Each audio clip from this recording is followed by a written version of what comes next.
हमारे व्यस्त जीवन में ईश्वर की आवाज।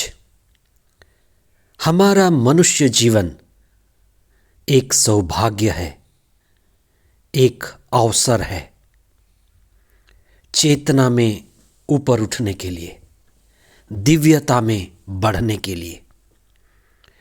मनुष्य ही एक ऐसा प्राणी है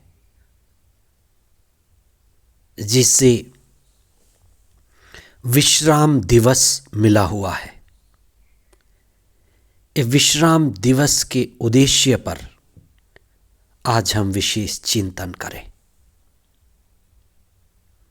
दूसरा सामान्य सप्ताह 20 जनवरी 2026 मंगलवार। पहला पाठ सामुएल का पहला ग्रंथ अध्याय 16 पद संख्याएं 1 से 13 तक और मार्कुस का सुसमाचार अध्याय 2 पद संख्याएं 23 से 28 तक। जब हम यह समझ पाते हैं कि हमारा ये मनुष्य जीवन एक सौभाग्य है। सौभाग्य इसलिए क्योंकि ईश्वर जिसने हमें बनाया है वह चाहता है कि हम उनसे जुड़े रहकर जीवन बिताएं।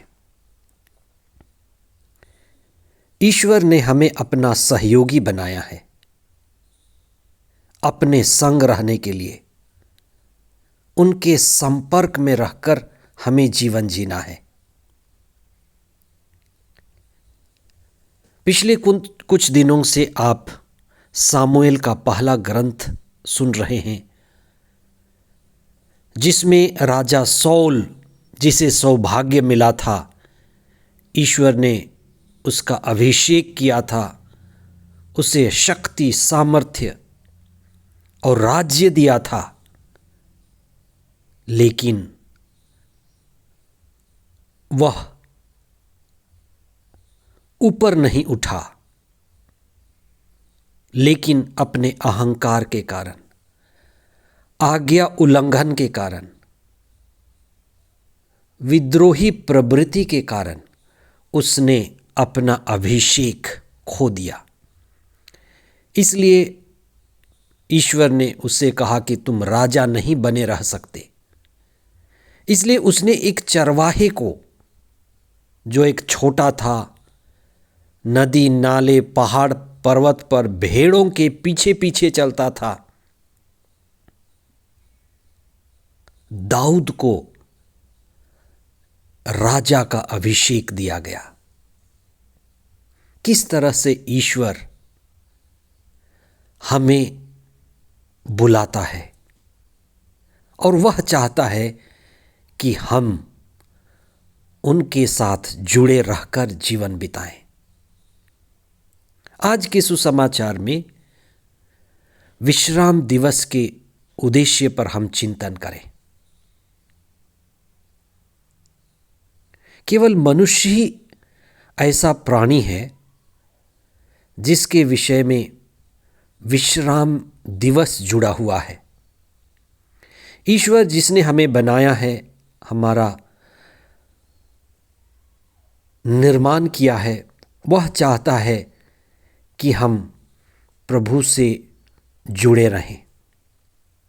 विश्राम दिवस प्रभु से जुड़े रहकर जीने के लिए हमें सतत ईश्वर में नया जीवन पाने के लिए, विशेष करके हर सप्ताह एक दिन प्रभु की संगति में होने के लिए और प्रभु की योजना को समझने के लिए हमें बुलाता है। हम इस पर चिंतन करें कि मनुष्य की सृष्टि का उद्देश्य क्या है। मनुष्य अन्य जीव जंतुओं की तरह नहीं है। ईश्वर ने मनुष्य को अपने संग रहने के लिए बुलाया है। इसलिए ईश्वर की संगति में रहना मनुष्य के लिए विश्राम है।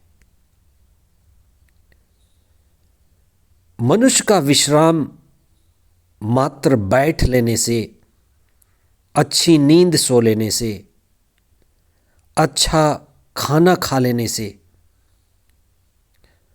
शरीर और मन के विश्राम मात्र से नहीं है।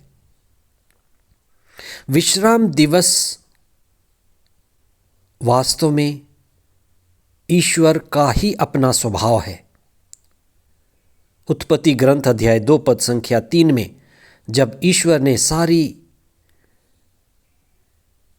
सृष्टि को पूर्ण बनाया, पूरा किया, तो वह स्वयं विश्राम किया। क्या वह थक गया था? उसके हाथ, पांव, मुख थक गए थे? नहीं। विश्राम ईश्वर का स्वभाव है। विश्राम यानी खुद में होना, स्वयं में होना। वहीं से उत्पन्न होता है आत्मचेतना, आत्म जागृति और आत्म मंथन। इसलिए उत्पत्ति ग्रंथ से ही मनुष्य को विश्राम दिवस मिला है। विश्राम दिवस का अर्थ सिर्फ काम रोकना नहीं है, लेकिन प्रभु मिलन है, प्रभु के साथ जुड़ना है।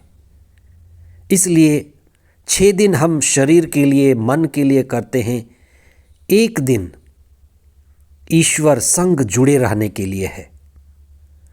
और ईश्वर मिलन होता है प्रार्थना के द्वारा,